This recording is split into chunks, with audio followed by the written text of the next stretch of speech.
نبی کریم صلی اللہ علیہ وآلہ وسلم کا ذکر اور اللہ والوں کا ذکر، علماء کا ذکر۔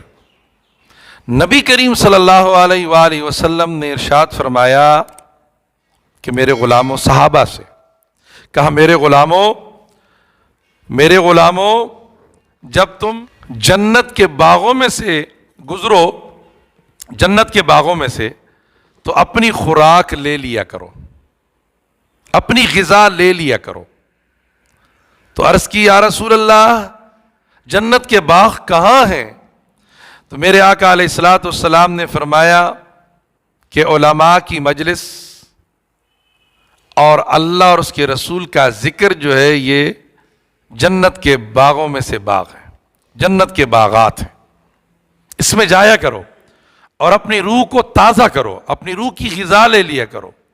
اس پر شیخ شہاب الدین سہروردی سلسلے کے ایک بہت بڑے بزرگ فرماتے ہیں کہ ایک شخص میرے ہاتھ پہ تائب ہوا توبہ کرنے کے لیے آیا، اور اس نے یہ اپنا واقعہ بتایا بیتی، کہا کہ میں جدے کی سمندر کے کنارے جامع مسجد میں 12 سال امامت کرتا رہا، اور 12 سال میں امامت کرتا رہا۔ امامت کے دوران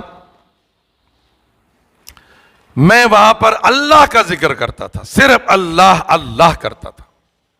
تو ایک دن میں نے دیکھا کہ مسجد کے اندر کچھ لوگ آئے، 6-7 بندے تھے، بڑے نیک سیرت خوبصورت لوگ تھے، آئے وہ ذکر رسول کرنے لگ گئے۔ تو میں نے دل میں خیال کیا کہ یار اللہ کا گھر ہے، اس میں صرف اللہ کا ذکر ہو، یہ کون سا ذکر کر رہے ہیں؟ تو بڑا عجیب سا ہوا۔ بہرحال وہ مچل رہے تھے ذکر کرتے کرتے، میں اندر سے جل رہا تھا، میں جلتا رہا۔ بہرحال وہ تھوڑی دیر ذکر کر کے چلے گئے۔ جب وہ چلے گئے تو حضرت وہ اپنے گھر چلے گئے اور یہ اپنے گھر چلے گئے۔ تو رات کو سوتے ہیں تو اسی جگہ جہاں پر اللہ والے آئے تھے تو وہاں پر مسجد کے اندر نبی کریم علیہ السلام بھی تشریف لائے اور صحابہ اکرام بھی تھے اور حضرت بلال بھی تھا، چاروں خلفاء ساتھ میں تھے، اور نبی کریم علیہ السلام تشریف فرما تھے، اور صدیق اکبر نبی کریم علیہ السلام کی عظمت اور شان اور بیان فرما رہے تھے۔ اور میرے نبی فرما رہے تھے کہ صدیق تو نے بہتر کہا، تو نے خوب کہا، تو نے اچھا کہا۔ تو یہ شخص خواب دیکھ رہا ہے، خواب میں کہتا ہے کہ یار نبی کریم علیہ السلام تشریف لائے، میں چلوں ذرا دیکھ کر آؤں۔ تو میں نے اٹھنے کی کہا کہ کوشش کی کہ میں اٹھوں اور جاؤں مجلس میں، تو مجھے زمین نیچے کھینچ رہی ہے اور میں اوپر کی طرف کوشش کر رہا ہوں، لیکن میں جا نہیں پا سکا۔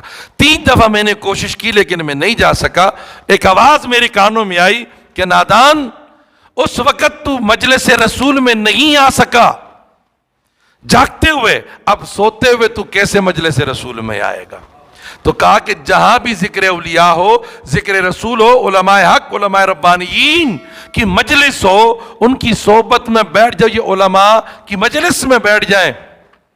تو اگر ہم ابھی سے زندگی میں جو ہے نا اللہ والوں کی صحبت میں نہ جائیں، اللہ کے بندوں کی صحبت میں نہ رہیں، اللہ کی نیک برگزیدہ لوگ، تو بتاؤ قیامت کے دن ہم کیسے حوض کوثر سے پانی پئیں گے؟ حوض کوثر کا جام کیسے پئیں گے؟ اگر ہم یہاں نہیں اٹھ تو قبر میں ہم کیسے اٹھ کر جائیں گے یارو؟